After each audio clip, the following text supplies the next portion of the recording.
गुरुर्ब्रह्मा गुरुर्विष्णु गुरुर्देवो महेश्वरः गुरुरेव परं ब्रह्मा तस्मै श्री गुरवे नमः। तस्मै श्री गुरवे नमः।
ज्येष्ठराजं ब्रह्मणस्पत शृण्वन्नोतिभिः सीदसादनम्। प्रणो देवी सरस्वती वाजेभिर्वाजिनीवती। धीनामवित्रयवतु गणेशाय नमः। सरस्वत्यै नमः। श्रीगुरुभ्यो नमः। हरिः ओम्। स्वस्ति प्रजाभ्यः परिपालयन्तां न्यायेन मार्गेण महिषाः। गोब्राह्मणेभ्यः शुभमस्तु नित्यम्। समस्तलोकाः सुखिनो भवन्तु। समस्तलोकाः सुखिनो भवन्तु। समस्तलोकाः सुखिनो भवन्तु। ॐ शान्ति शान्ति शान्तिः। आसतो मा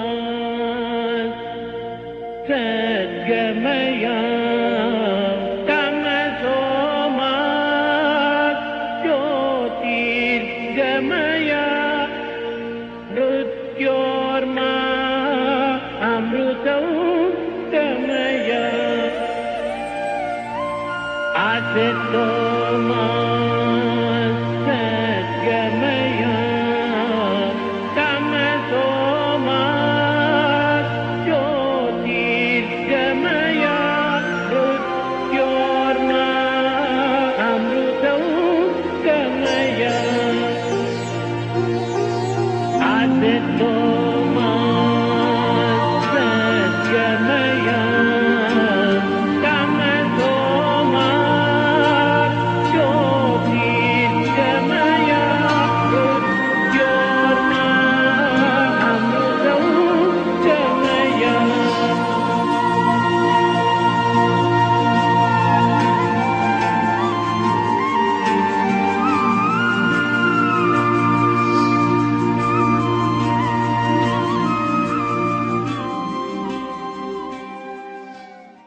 શ્રી સાઈરામ. ભગવાન બાબાના ચરણમાં મારા શતકોટી વંદન. બાલ વિકાસના બાળકો ભગવાનની પ્રથમ પસંદગી રહ્યા છે. સ્વામીએ કહ્યું છે કે જ્યાં બાલ વિકાસનો કાર્યક્રમ હોય ત્યાં મારી હાજરી અવશ્ય હોવાની છે. આજે જ્યારે આપણે બાલ વિકાસનો કાર્યક્રમ સ્વામીના સાનિધ્યમાં કરી રહ્યા છે ત્યારે શાબ્દિક પુષ્પો વડે સ્વામીનું હાર્દિક સ્વાગત છે. શ્રી સત્યસાઈ સેવા સંગઠન ગુજરાતની એજ્યુકેશન પાંખ વતી આપ સૌ દર્શકોનું હાર્દિક સ્વાગત છે. ગુજરાત બાલ વિકાસના વર્ગોને પ્રગતિને પંથે લઈ જવામાં આપ સૌ ગુરુજનો અને વાલીઓનો સિંહ ફાળો રહ્યો છે. ગુરુ પૂર્ણિમાના આ પાવન અવસરે આપ સૌને હું ધન્યવાદ પાઠવું છું. ગુજરાત બાલ વિકાસના પાયામાં જેની અથાક મહેનત રહેલી છે, એમ કહું તો ચાલે કે જેઓ ગુજરાત બાલ વિકાસની ધરોહર હતા એવા માનનીય વંદનીય શ્રીમતી રાજ્યા આંટીને આ અવસરે હું સ્મરું છું અને આપણા સૌ વતી એમને પ્રણામ પાઠવું છું. આંટીએ રોપેલ બીજને આપણે સૌએ સાથે મળીને વટવૃક્ષ બનાવવાનું છે. એવું કહેવાય, a good coach can change the game and a great coach can change the life. આપણે સૌ ગુરુજનોએ આ ગ્રેટ કોચ બનવાનું છે અને બાળકોના જીવનમાં ધરમૂળથી ફેરફાર લાવવાના છે. એક ઉત્કૃષ્ટ બાળક સમાજને ભેટ આપવાનું છે. એ જ આપણી સાચી સેવા ગણાશે અને એને માટે જરૂર છે પરિશ્રમની. આપણે કંઈક આપણું બેસ્ટ આપવાનું છે, આપણે વર્ગોમાં આપણું શ્રેષ્ઠ આપવાનું છે અને તો જ આપણે ગુરુકુળને ઋષિકુળમાં પરિવર્તિત કરી શકીશું. અને જો આ રીતે આપણા વર્ગો ઉત્કૃષ્ટ બનશે તો સ્વામીનો અનુગ્રહ આપણને જરૂર પ્રાપ્ત થશે. એવું કહેવાય કે સ્વામીનો અનુગ્રહ હોય તો નવે ગ્રહ આપણા ઉપર કૃપા જરૂરથી કરે છે. તો આ અનુગ્રહ પ્રાપ્ત કરવા માટે આપણે સાઈ ચરણમાં એક નાનકડી પ્રાર્થના બોલીએ. હૃદયમાં શાંતિ, મનમાં પ્રકાશ અને મારા અસ્તિત્વમાં વ્યાપેલી નિશ્ચિંતતાની શાંતિ સાથે હે સાઈ તને પ્રણામ કરીએ છીએ.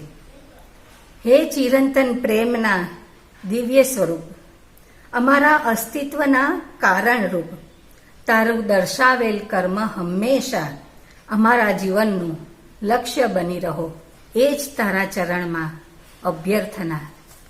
સાઈ. ઓમ શ્રી સાઈરામ. ભગવાન શ્રી સત્ય સાઈ બાબાના ચરણોમાં મારા કોટી કોટી પ્રણામ અને આપ સૌને મારા હૃદયપૂર્વક સાઈરામ.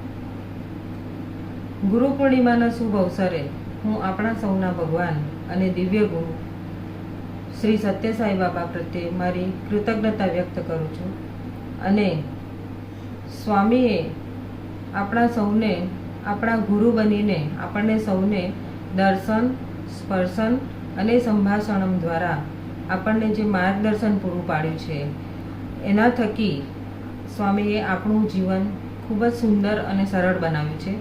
જેમ કે ભગવાન બાબાના સ્ટુડન્ટ્સ કે જેઓ વિદેશમાંથી આવી અભ્યાસ પૂર્ણ કર્યા પછી વિદેશમાં જઈને ત્યાં રાજકીય સભા મંડપમાં જ્યારે તેઓ વેદો ઉચ્ચારણ કરે છે ત્યારે સમગ્ર સંસારને, સમગ્ર બહારના લોકોને આ લોકોનું વેદોનું એકદમ સ્પષ્ટ ઉચ્ચારણ સાંભળીને નવાઈ લાગે છે કે આપણા અમેરિકનો આ રીતે વેદો ઉચ્ચારણ આટલું સરસ કેવી રીતે કરી શકે છે. આપણને ભગવાને આપેલા દિવ્ય માર્ગદર્શન અનુસાર આપણા સંગઠનના ભક્તો જ્યારે આધ્યાત્મિક પાંખ, શૈક્ષણિક પાંખ કે સેવાકીય પાંખમાં સંપૂર્ણ શરણાગતિના ભાવ સાથે કામ કરે છે, કાર્ય કરે છે, ત્યારે તેની પ્રશંસા વ્યક્તિ, સમાજ કે દેશ કે WHO જેવી સંસ્થા પણ પ્રશંસા કરવાનું ચૂકી શકતી નથી. આ જ આપણા દિવ્ય ગુરુનો મહિમા છે. ભગવાન બાબાએ એમના સમગ્ર જીવનકાળ દરમિયાન સ્વ પરિવર્તન થકી જ સમગ્ર સમાજ પરિવર્તન, દેશ પરિવર્તન અને સમગ્ર વિશ્વમાં પરિવર્તનનો સાચો રસ્તો આપણને બતાવ્યો છે અને ભગવાને આપણને બતાવેલા આ સાચા રસ્તે આપણે હંમેશા ચાલતા રહીએ અને આપણે સૌ આપણા દિવ્ય ગુરુને આપણી ગુરુ દક્ષિણા રૂપી ભેટ સમર્પિત કરીએ. એ જ ભગવાન બાબા આપણા સૌ પાસે ગુરુ પૂર્ણિમાના દિવસે આશા રાખે છે. ગુરુ પૂર્ણિમાના દિવસને આપણે સૌ વ્યાસ પૂર્ણિમા તરીકે પણ ઓળખીએ છીએ, કારણ કે આપણા ઋષિ વેદ વ્યાસે વેદોને કમ્પાઇલ કર્યા અને ભગવદ્ ગીતા અને મહાભારત જેવા દિવ્ય ગ્રંથોની રચના કરી કે જે આપણા સનાતન સંસ્કૃતિના માટે એક આધારસ્તંભ તરીકે છે અને જ્યાં સુધી સંસારનું અસ્તિત્વ છે ત્યાં સુધી આ દિવ્ય ગ્રંથો હંમેશા રહેશે. એટલા માટે આપણે ગુરુ પૂર્ણિમાને એક વ્યાસ પૂર્ણિમા તરીકે પણ ઉજવીએ છીએ. તો આવો આજે આપણે આવા જ ગુરુ અને શિષ્ય રૂપી આપણા બાલ વિકાસના બાળકોની જોડીને નિહાળીએ. સાઈરામ.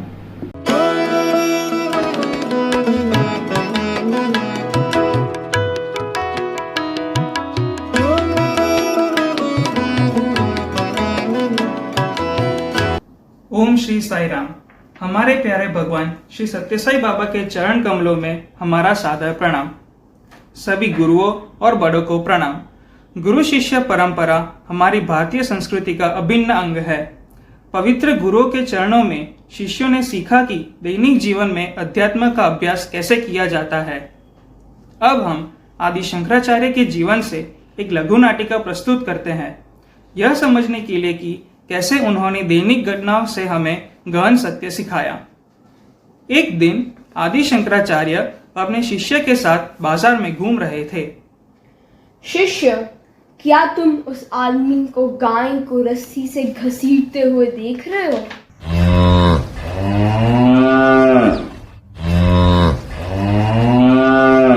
कृपया उसे ध्यान से देखो। हाँ स्वामी जी। बताओ, कौन किससे बंधा है? गाय इस आदमी से बंधी है या आदमी गाय से बंधा है? बेशक गाय आदमी से बंधी है, आदमी मालिक है और गाय गुलाम है। मालिक ने रस्सी पकड़ रखी है, मालिक जहाँ भी जाता है गाय उसके पीछे पीछे जा रही है। तब आदि शंकराचार्य तेजी से गाय की ओर बढ़े, अपने थैले में से कैंची निकाली और रस्सी काट दी। गाय मालिक के पास से भाग गई और वह आदमी अपनी गाय के पीछे भागा। देखो क्या हो रहा है। क्या तुम देख रहे हो कि मालिक कौन है? दरअसल गाय को इस आदमी में जरा सी भी दिलचस्पी नहीं है। गाय तो इस आदमी से भागने की कोशिश कर रही है। हाँ, यही हाल हमारे मन का है। गाय की तरह हमारे भीतर जो भी भौतिक लालसाएं हैं वह हमें दिलचस्पी नहीं ले रही हैं। हम उनमें रुचि रखते हैं। हम इस सब को हासिल करने में और अपने नियंत्रण में रखने की कोशिश में पागल हो रहे हैं। जिस क्षण हम अपने मन में भरी हुई सभी मलिनता में से रुचि खो देंगे, यह गायब होना शुरू हो जाएगा। गाय की तरह वह भाग जाएंगे। मैं समझ गया हूँ स्वामी जी। श्रुति स्मृति पुराणानाम आलयम करुणालयम नमामि भगवत पादम शंकरम लोक शंकरम। भगवान श्री सत्यसाई बाबा कहते हैं कि कम सामान आराम ज्यादा। यदि हम चाहते हैं कि जीवन की यात्रा आरामदायक हो तो हमें अपने मन में इच्छाओं और विचारों को कम रखना चाहिए। आइए हम अपने भगवान से प्रार्थना करें कि हमें अपने मन से सभी मलिनता को हटाने की और मन को प्यार और भक्ति से भरने की शक्ति का आशीर्वाद दे। जय साई राम।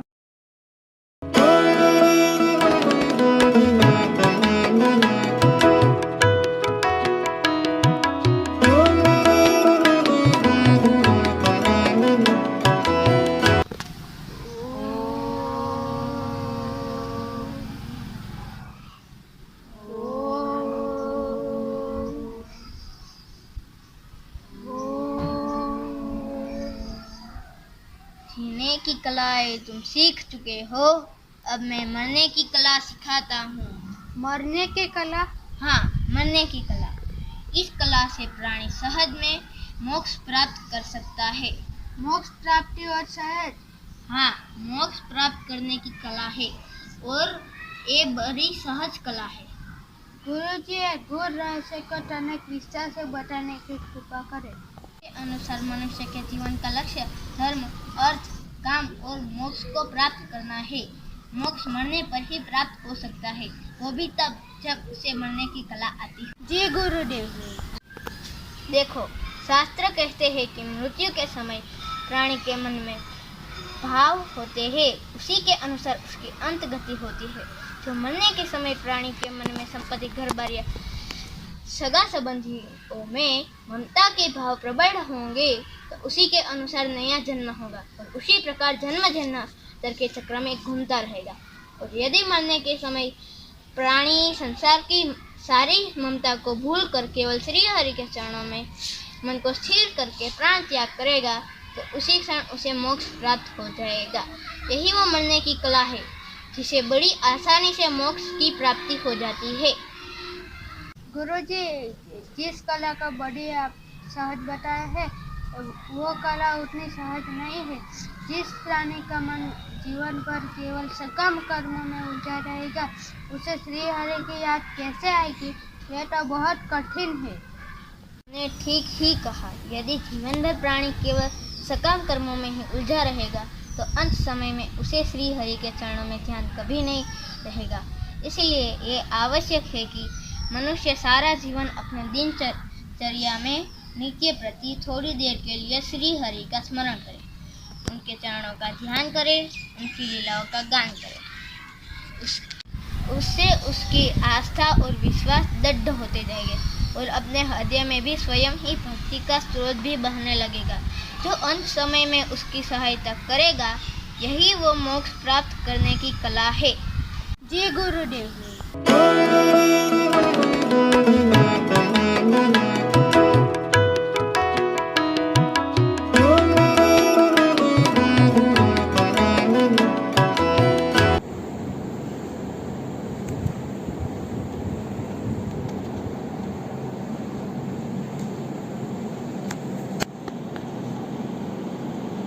प्रणाम बाबा। क्या इस संसार में गुरु की जरूरत है?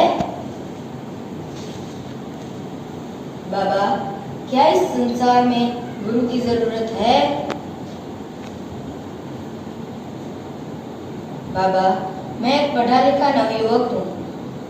मैं आपके पास बहुत सी आशाएं लेकर आया हूँ। मैं विश्वविद्यालय का विद्यार्थी रह चुका हूँ। क्या इस संसार में गुरु की जरूरत है? हाँ बेटा, इस संसार में गुरु की जरूरत है। सामने वो 2-3 किलोमीटर दूर गंगा जी के तट पर क्या तुम्हें वो छोटी सी नौका दिखाई दे रही है? जी बाबा, दिखाई दे रही है।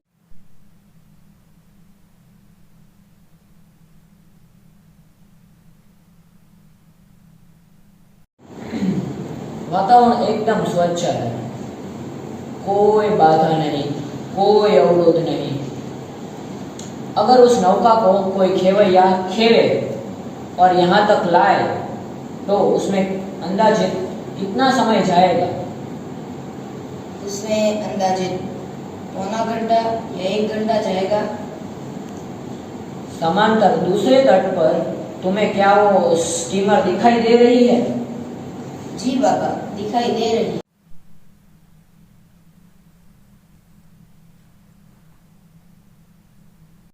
अगर मशीन शुरू कर दिया जाए और अगर उसे यहाँ तक लाया जाए तो तुम्हारे गणित के हिसाब से यहाँ कितना समय लगेगा? 10 से 15 मिनट लगेंगे बाबा। उसी तरह अगर वो छोटी सी नौका को स्टीमर के पीछे रस्सी से बांध दिया जाए और अगर फिर बोला जाए कि वो नौका को यहाँ तक लाओ तो कितना समय जाएगा? नौका अगर अकेली होती तो उससे पौना घंटा या 1 घंटा जाता, मगर अब जब वो स्टीमर के साथ में है तो उसे भी 10 मिनट या 15 मिनट ही लगेंगे। इसी तरह आध्यात्मिक उन्नति के लिए गुरु की आवश्यकता है। गुरु गोविंद दोनों कहे, काको लागू पाए, बलिहारी गुरु आपकी, गोविंद दियो दिखाई। साईं राम।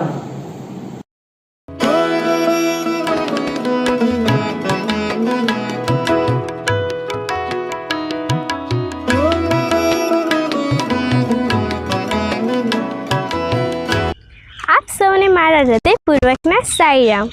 હિન્દુ વૈદિક સનાતન ધર્મના મનુષ્ય જીવન જીવવાના નીતિ નિયમોના પ્રણેતા 3 ઋષિમાંના એક યાજ્ઞવલ્ક્ય ખૂબ જ વિદ્વાન હતા. તેમની 2 પત્ની કાત્યાયની અને મૈત્રેયી પણ ખૂબ જ વિદ્વાન હતી. જ્યારે મહર્ષિએ ગૃહસ્થાશ્રમ છોડીને સંન્યાસ ગ્રહણ કરવાનું વિચાર્યું તે સમયે તેમની 2 પત્નીના સાથેના સંવાદને ચાલો આપણે નિહાળીએ. પ્રણામ સ્વામી. સ્વામી, શું ખરેખર તમે સંન્યાસ લેવા ઈચ્છો છો? હા દેવી, હું હવે સંન્યાસ ગ્રહણ કરવા ઈચ્છું છું, જેથી મારી બધી જ ધન સંપત્તિ, ગોધન વગેરે તમારા બંને વચ્ચે સરખા ભાગે વહેંચવા ઈચ્છું છું. સ્વામી, સંન્યાસ શા માટે? શું હું અને કાત્યાયની તમારા માર્ગમાં બાધારૂપ છીએ? ના દેવીઓ, તમે જરાય બાધારૂપ નથી, પરંતુ હું સંન્યાસ દ્વારા સુખ દુઃખથી મુક્ત બની પરમ આનંદની અનુભૂતિ પ્રાપ્ત કરવા માંગુ છું. સ્વામી, શું આ સંપત્તિ મને પરમ સુખ આપશે? ના દેવી, આ ધન સંપત્તિ તમને માત્ર ભૌતિક સુખ સગવડો જ આપશે. સ્વામી, તો પછી એવી ધન સંપત્તિ લઈને હું શું કરું જે મને પરમ આનંદ પ્રાપ્ત ન કરાવે? સ્વામી, હું મારા ભાગની તમામ સંપત્તિ કાત્યાયનીને આપીને હું પણ તમારી સાથે જ્ઞાન પ્રાપ્તિ માટે સહગામિની થવા ઈચ્છું છું. આપ મને તમારી સાથે આવવાની સંમતિ આપો. સ્વામી, મૈત્રીએ ખૂબ જ સુંદર ઈચ્છા વ્યક્ત કરી છે. હું પણ જ્ઞાન પીપાસુ છું અને આપણી સાથે આવવા ઈચ્છું છું. દેવીઓ, તો પછી આ ગુરુકુળ અને મારા શિષ્યોનું જતન કોણ કરશે? જી સ્વામી, તમારી વાત તદ્દન સાચી છે. તેથી જ હું મારી જ્ઞાન પ્રાપ્તિની ઈચ્છાને અંકુશિત કરી આ ગુરુકુલ અને શિષ્યોનું સારી રીતે જતન કરીશ. દેવી, હું તમારા આ નિર્ણયથી ખૂબ ખુશ છું. તથાસ્તુ. સ્વામી, ભૌતિક જીવન નિરર્થક છે તેનું મને જ્ઞાન થઈ ગયું છે. હવે કઈ રીતે જીવવું જોઈએ અને આત્માની ઉન્નતિ થાય તે માટે આપ મારું માર્ગદર્શન કરો. સ્વામી, મને એ જ્ઞાનનો માર્ગ બતાવો કે જેને મેળવીને બધા જ દુઃખોનો અંત આવે છે. દેવી, આ પરમ જ્ઞાનની પ્રાપ્તિ માટે મનથી મુક્ત થવું પડે. ભગવાન, મનથી મુક્ત કઈ રીતે થવાય? દેવી, તમામ પ્રકારની ઈચ્છાઓના ત્યાગ, બલિદાન અને ધ્યાન વડે પૂર્ણ સમર્પણ અને એકાગ્રતા થકી જ આત્મજ્ઞાન મેળવી મનથી મુક્ત થવાય. જેમ પકાવવા મૂકેલ ચોખાથી ભરેલ હાંડીમાંના એક દાણાને ચાખવાથી બધા જ દાણા વિશે જાણી લેવાય છે, તેમ એક આત્માને જાણી લેવાથી બધું જ જ્ઞાન મળી જાય છે. સ્વામી, આ જ્ઞાન 1-2 દિવસમાં મેળવી શકાય તેમ નથી. કૃપયા આપની યોગ્ય શિષ્યા તરીકે મારું સ્વીકાર કરી મને આશીર્વાદ આપો. હું તમારી બધી જ આજ્ઞાનું પાલન કરીશ. બ્રહ્મવાદીની પરમ વિદુષી મૈત્રેયીએ પોતાના જ પતિને જ ગુરુપદે સ્થાપીને આદર્શ પત્નીમાંથી આદર્શ શિષ્ય બનીને ગુરુ શિષ્ય પરંપરાને જાળવી છે. સાઈરામ.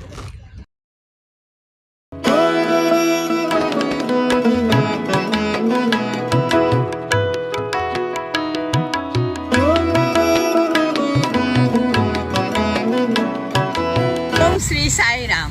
हृदय परिवर्तन. भगवान बुद्ध को चेतावनी मिली है कि इस जंगल में भयंकर डाकू अंगुलीमाल का प्रवेश हो चुका है.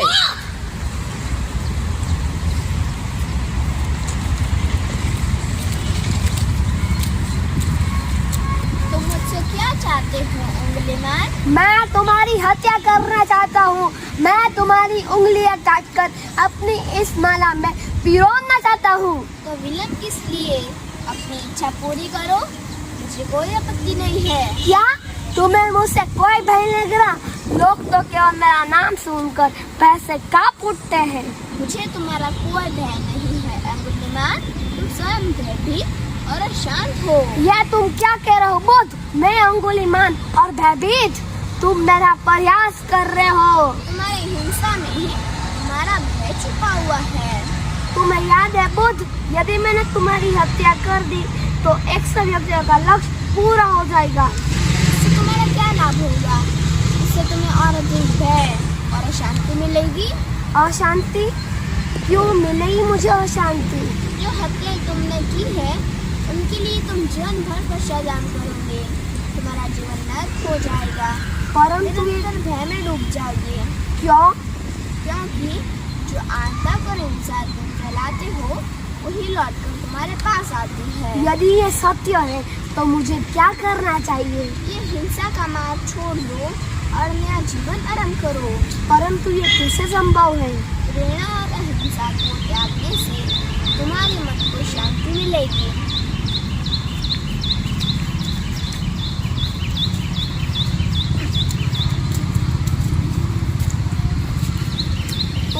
मुझे याद हो गया है कि मुझे वास्तव में चाहिए क्या। प्रभु, आप अपनी दया करुणा कर रक्षा कर दीजिए। आप मेरे पापों के लिए मुझे क्षमा कर दीजिए। मैं आपके शरण में दीक्षा ले लूँगा।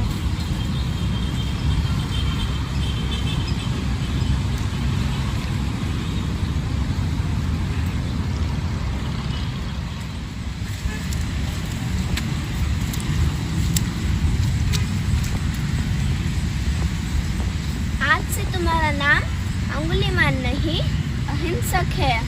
अहिंसक के पथ पर चलो और निर्वाण प्राप्त करो। वत्स, इस महामंत्र का मेरे साथ उच्चारण करो। बुद्धं शरणं गच्छामि, बुद्धं शरणं गच्छामि, धम्मं शरणं गच्छामि, संघं शरणं गच्छामि। साई राम।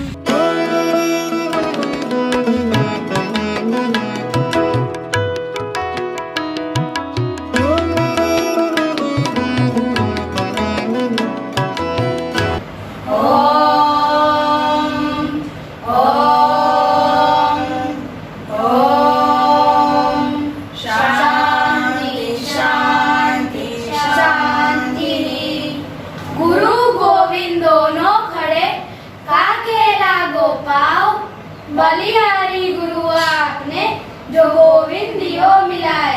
जय साई राम, जय साई राम, जय साई राम। आ भक्त बहुत बोले છે ચાંદીના વાસણમાં પૂજા કરે છે ભગવાનના પૈસા પૂછાય છે ભક્તના સાધુ પર બહુ જ વિશ્વાસ છે તો હું આને સાધુ બનીને જ છૂટીશ। ભાઈ ઓ ભાઈ જળ આપો ને। લો આ જળ। તમે દીક્ષા લીધી છે? ના, મેં દીક્ષા નથી લીધી। જેણે દીક્ષા ના લીધી હોય તેના હાથનું જળ લેતો નથી। તમે મને દીક્ષા આપશો? હા, હું જરૂર આપીશ, પણ મારી દીક્ષા જેવી તેવી નથી। તેના માટે જંગલમાં જવું પડે અને એકાંતમાં જ દીક્ષા લેવાય। સારું, હું આવીશ। રાત્રે આપણે જઈશું અને સાથે ભગવાનના આભૂષણો અને ચાંદીના વાસણો લઈ લેજે। સારું, ચલો આપણે જઈએ। હું તને આ જળ સાથે બાંધું છું। હું અઠવાડિયા પછી આવીને તને છોડીશ। ત્યાં સુધી તારે કોઈ જોડે છોડાવવાનું નહીં। આ મારી દીક્ષા છે। સારું।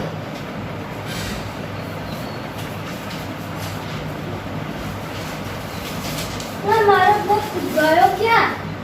મારી પૂજા નથી થતી, મારો ભોગ નહીં ધરાવતો, મારી આરતી નથી થતી। અલા, મારો ભક્ત ગયો ક્યાં? લાવ હું તેને શોધી આવું। તને જળ સાથે કોણે બાંધ્યો છે? લાવ હું તને છોડી દઉં। પ્રણામ ભગવાન, મને મારા ગુરુએ બાંધ્યો છે। તે તારા ગુરુ નથી, તે ચોર છે। તે તારા ચાંદીના વાસણો અને આભૂષણો લઈને જતો રહ્યો છે। ના, એ ચોર નથી, એ મારા ગુરુ છે। મારા ગુરુની આજ્ઞાનું પાલન કરવું પડે। નારદજી, ઓ નારદજી। નારાયણ નારાયણ। જાઓ, તે સાધુ મહારાજને શોધી આવો। પ્રણામ ભગવાન, લાવ હું તમારા ભક્તને છોડી દઉં। તો જોયું, આપણા દરેકના જીવનમાં ગુરુ બહુ જરૂરી છે। ગુરુ આપણને સાક્ષાત ભગવાનના દર્શન કરાવે છે। આમ ભગવાન શ્રી રામ જેવા રામને પણ ગુરુ વશિષ્ઠ મુનિ હતા। જય સાઈ રામ।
जिनसे आप सीख रहे हो राजा। कौन हो तुम? एकलव्य। गुरु द्रोण से? असत्य।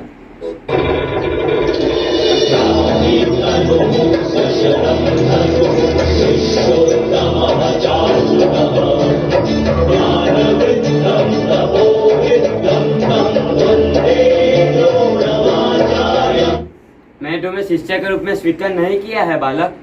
कौन हो तुम? निषाद का पुत्र हूँ मैं, एकलव्य। मुझे गुरु कहने के पूर्व विद्या की योग्यता सिद्ध करनी पड़ती है। कोई भी साधारण विद्या को मेरा दान कहकर मेरा अपमान नहीं कर सकता। क्या प्राप्त किया है तुमने?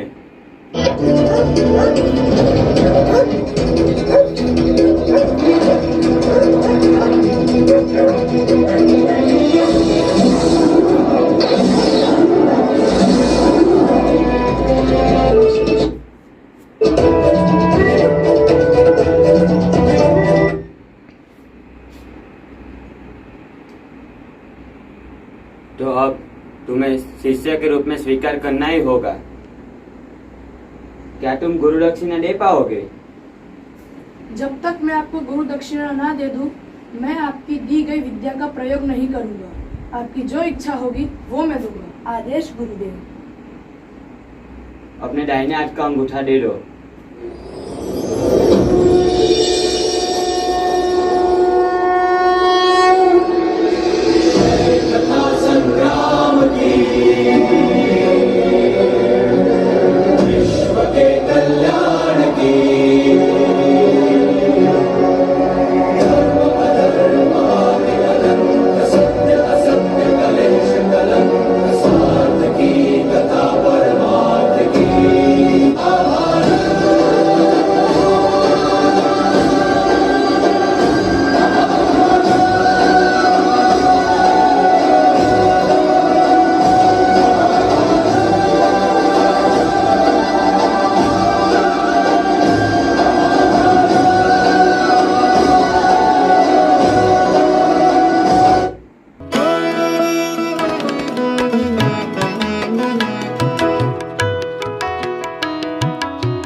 देवो महेश्वरा गुरु साक्षात् परब्रह्मा तस्मै श्री गुरुवे नमः।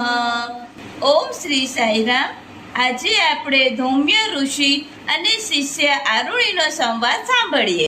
વર્ષો પહેલા દુનિયાના અન્ય દેશો એક બે શીખતા હતા, ત્યારે ભારતમાં વિજ્ઞાન, ભૂગોળ, અર્થશાસ્ત્ર, ગણિત, સ્થાપત્ય, સંગીત, નૃત્ય, ચિકિત્સા વિદ્યા અને આવી તો ઘણી વિદ્યાઓ ગુરુકુળમાં શીખવવામાં આવતી।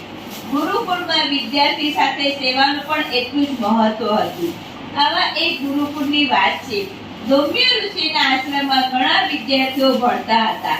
તેમાં તેજસ્વી અને ગુરુની આજ્ઞામાં ચપળ એવા એક વિદ્યાર્થી જેનું નામ આરુણી।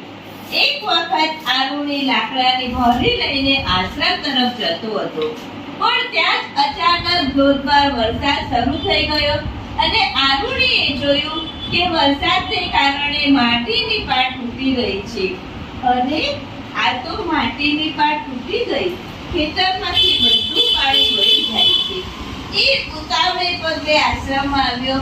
એણે ગુરુજીને વાત કરી। ગુરુજીએ એની વાત સાંભળી કહ્યું, બેટા આરુણી, તું જલ્દી ખેતરે જા, પાણી બધું વહી જશે, તું પહેલા પાર સરખી કરી નાખ। જેવી આજ્ઞા ગુરુદેવ। અને આરુણી ચાલ્યો। આરુણીએ ખેતરમાં આવી પાળ બાંધવાના ઘણા પ્રયત્નો કર્યા, પણ બધું જ વ્યર્થ। અચાનક આરુણીને વિચાર આવ્યો કે હું પાળ બની જાઉં તો, અને આરુણી પોતે જ ત્યાં સૂઈ ગયો। એને પાણી જતું અટકી ગયું। આ બાજુ આરુણી આશ્રમમાં હજી નહોતો આવ્યો, તેથી ગુરુજી આરુણીને શોધવા નીકળી પડ્યા। સાંજ પડી રહી હતી ને આ બાજુ ગુરુજી સાથ કરતા।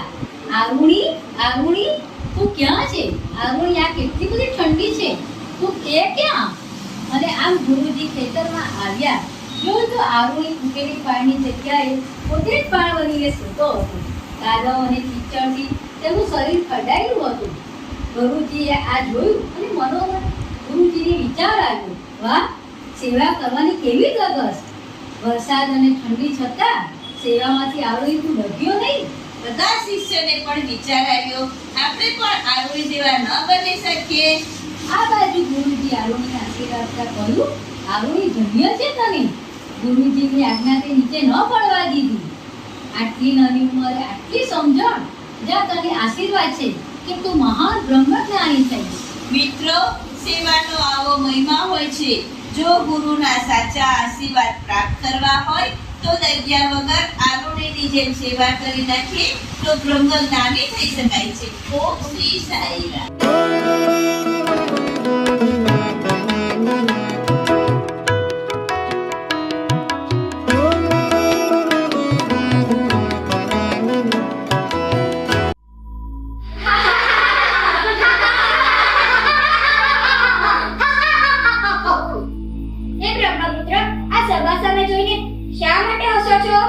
મને એમ હતું કે હું રાજા જનકની સભામાં આ વિદ્વાનોની સામે આચાર્ય બંનેને શાસ્ત્રાર્થ માટે પડકારીશ.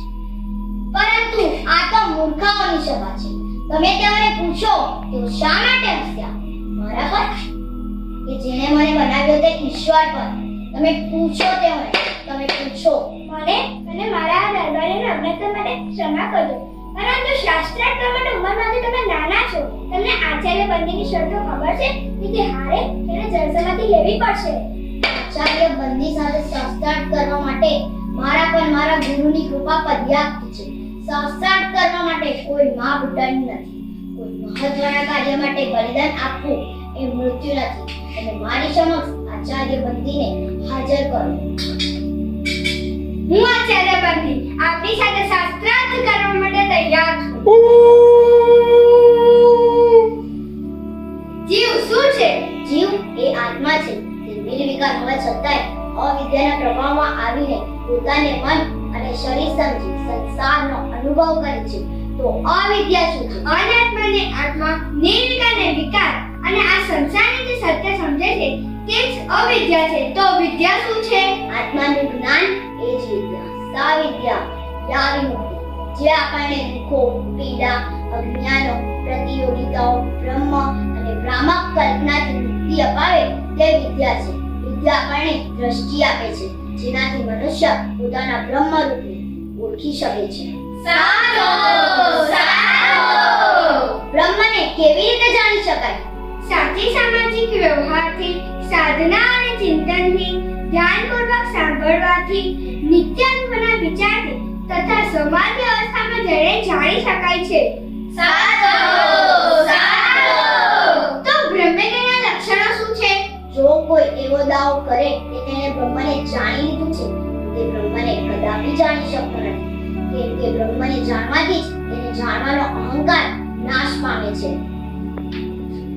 આ રીતે શાસ્ત્ર આગળ વધતો રહે છે. અંતે અષ્ટાવક્રના સામે આચાર્ય બંદી અનુત્તર થઈ જાય છે અને અષ્ટાવક્રનો જય જયકાર થાય છે. જય હો! અષ્ટાવક્રની જય હો!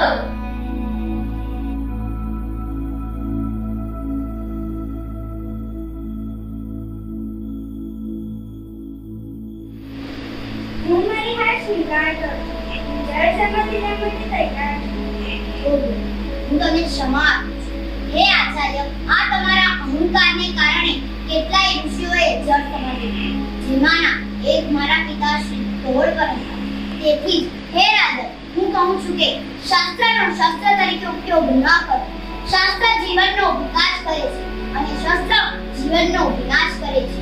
આ એક પરમ સત્ય છે કે હિંસાથી કોઈ કોઈને જીતી શકતું નથી.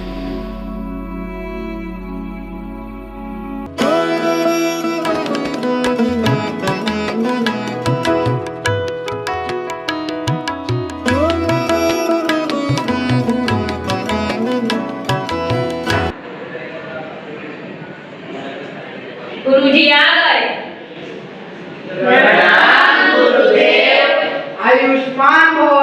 शिष्यों तैयार हो जाओ, आज तुम्हारी तीर चलाने की परीक्षा होगी। मैं तैयार हूँ गुरुदेव, आज्ञा दीजिए। सब एक पंक्ति बना के खड़े हो जाओ। दुर्योधन तुम आओ। प्रणाम गुरुदेव। तुम्हें वहाँ क्या क्या दिखाई दे रहा है? मुझे वहाँ पेड़ में लगे कमल और आसमान दिखाई दे रहा है। ठीक है, तुम जाओ। युधिष्ठिर तुम आओ। जी गुरुदेव। तुम्हें वहाँ क्या क्या दिखाई दे रहा है? गुरुदेव, मुझे वहाँ पे पेड़ पर बैठी चिड़िया और आसमान दिखाई दे रहा है। ठीक है, तुम जाओ। भीम अब तुम आओ। जी गुरुदेव। तुम्हें वहाँ क्या क्या दिखाई दे रहा है? मुझे वहाँ पेड़ पर बैठी चिड़िया, आकाश, आप और बाकी सब लोग दिखाई दे रहे हैं। ठीक है, तुम जाओ। दुशासन अब तुम आओ। जी गुरुदेव। तुम्हें वहाँ क्या क्या दिखाई दे रहा है? मैं तो गुरुदेव वहाँ तक देख रहा जहाँ पर जमीन और आसमान मिलते हैं। ठीक है, तुम जाओ। अर्जुन अब तुम आओ। जी गुरुदेव। तुम्हें यहाँ क्या क्या दिखाई दे रहा है? गुरुदेव, मुझे यहाँ पेड़ पे बैठी चिड़िया दिखाई दे रही है। और क्या क्या तुम्हें दिखाई दे रहा है? गुरुदेव, अब मुझे केवल चिड़िया की आँख दिखाई दे रही है। निशाना लगाओ। शाबाश, तुम मेरे सच्चे शिष्य हो। आओ।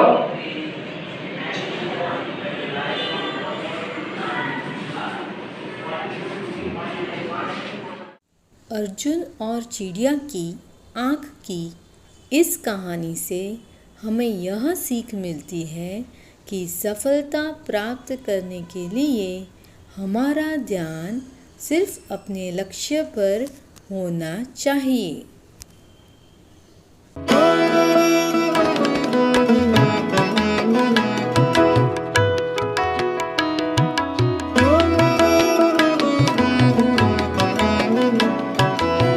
ओम श्री साईराम। आज मैं आपको गुरु शिष्य के ऊपर एक पपेट शो दिखाने जाने वाली हूँ, जिसका शीर्षक है गुरु की आज्ञा। एक उपमन्यु नाम का शिष्य दौम्य ऋषि के आश्रम में रहता था। वो बहुत ही सीधा था और गुरु की आज्ञा का अच्छे से पालन करता था। शिष्य उपमन्यु, कहाँ हो आप? जी गुरुजी। उपमन्यु, आज आपको गायों को चराने के लिए लेकर जाना है और साथ में एक समय का खाना भी लेकर जाना। शाम को वापस आना। जी गुरुजी। उपमन्यु को भूख बहुत लगती थी और उसे खाने में कोई संयम नहीं रहता था, इसीलिए गुरुजी ने उसे सिर्फ एक समय का ही खाना देकर भेजा था। अरे, एक समय का खाना तो मैंने खा लिया, अब शाम होने को आई है, मुझे तो बहुत भूख लगी है। मैं क्या खाऊं? हाँ, ये गाय का दूध पी लेता हूँ। उपमन्यु ने गाय का दूध पी लिया और अपना पेट भर दिया। उपमन्यु वापस आश्रम गया। प्रणाम गुरुजी। उपमन्यु, आज आप इतने स्वस्थ कैसे लग रहे हो? आपने क्या खाया? गुरुजी, शाम को मुझे बहुत भूख लगी थी तो मैंने गाय का दूध पी लिया। अरे उपमन्यु, ऐसे किसी को पूछे बिना कुछ नहीं खाना चाहिए। आपने गाय का दूध ऐसे ही पी लिया, ऐसे नहीं पीना चाहिए। जी गुरुजी, अब से मैं ध्यान रखूंगा। दूसरे दिन फिर से उपमन्यु गायों को चराने के लिए गया।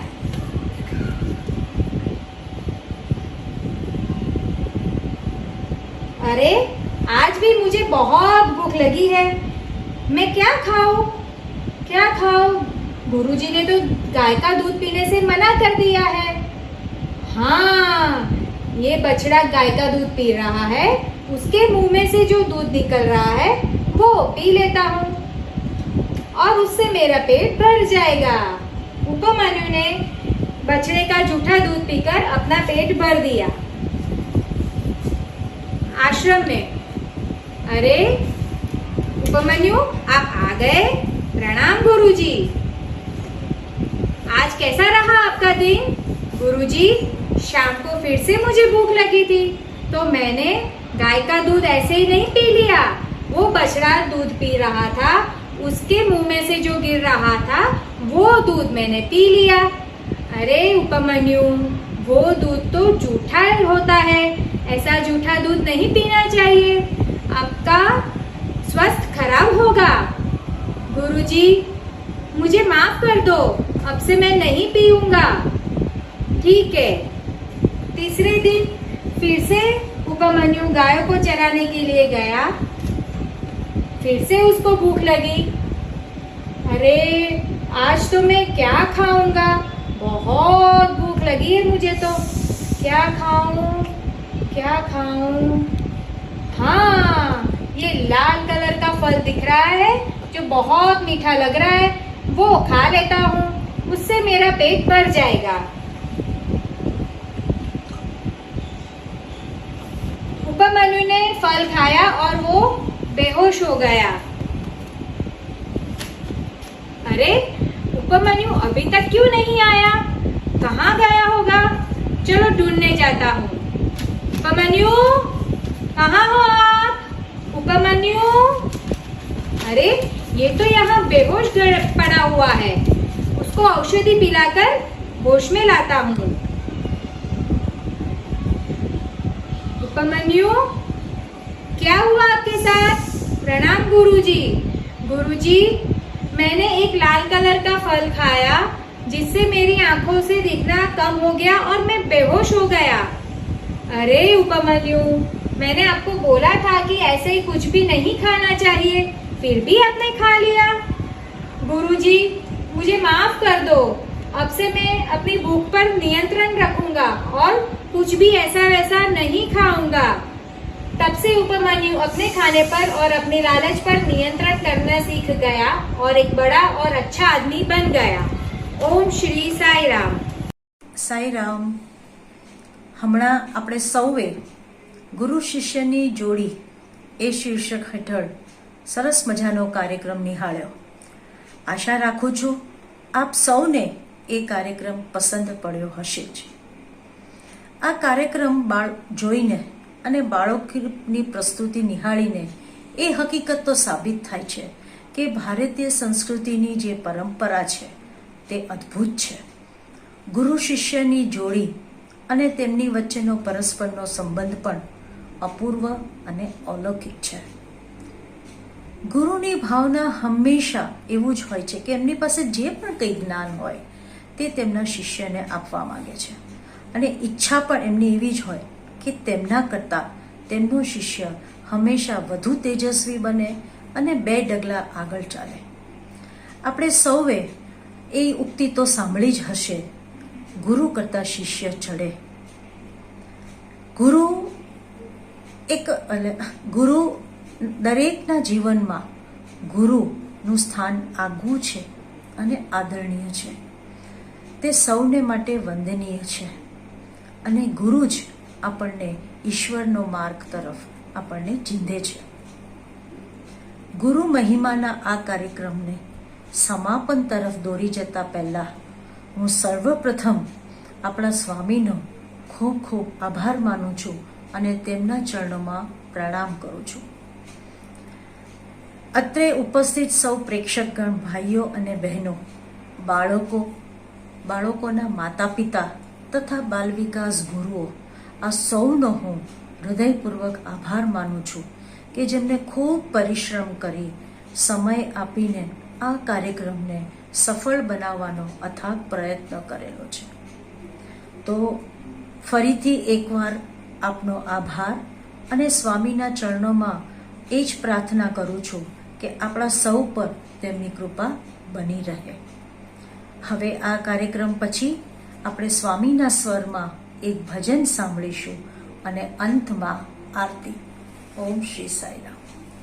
गुरु ब्रह्मा गुरु विष्णु गुरुदेवो महेश्वरः। गुरु ब्रह्मा गुरु विष्णु गुरुदेवो महेश्वरः। गुरु साक्षात्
ओम जय जगदीश हरि स्वामी सत्य साई हरि भक्त जना संरक्षक भक्त जना संरक्षक भक्ति महेश्वर ओम जय जगदीश हरि शिवदना श्रीकरा सर्वा प्राणपति स्वामी सर्वा प्राणपति आश्रित कल्पलतिका आश्रित कल्पलतिका अपरभार्गव ओम जय जगदीश हरि माता पिता गुरुदैवं पर्यन्तयुनीवे स्वामी पर्यन्तयुनीवे नाद ब्रह्म जगन्नाथ नाद ब्रह्म जगन्नाथ नागेन्द्राशरण ओम जय जगदीश हरि ओंकार रूप शिव साई महादेवा सत्य साई महादेवा मंगल आरती अंदुको मंगल आरती अंदुको मंगल गिरिधारी ओम जय जगदीश हरि नारायण नारायण ओम सत्य नारायण नारायण नारायण ओम नारायण नारायण ओम सत्य नारायण नारायण ओम सत्य नारायण नारायण ओम जय सद्गुरुदेवा नारायण नारायण ओम सत्य नारायण नारायण नारायण ओम नारायण नारायण ओम सत्य नारायण नारायण ओम सत्य नारायण नारायण ओम जय सद्गुरुदेवा नारायण नारायण ओम सत्य नारायण नारायण नारायण ओम नारायण नारायण ओम सत्य नारायण नारायण ओम सत्य नारायण नारायण ओम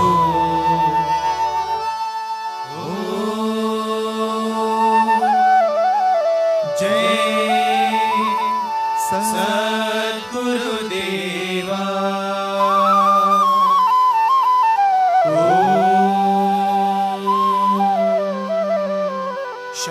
शांति शांति शांति समस्त लोका सुखिनो भवन्तु समस्त लोका सुखिनो भवन्तु समस्त लोका सुखिनो भवन्तु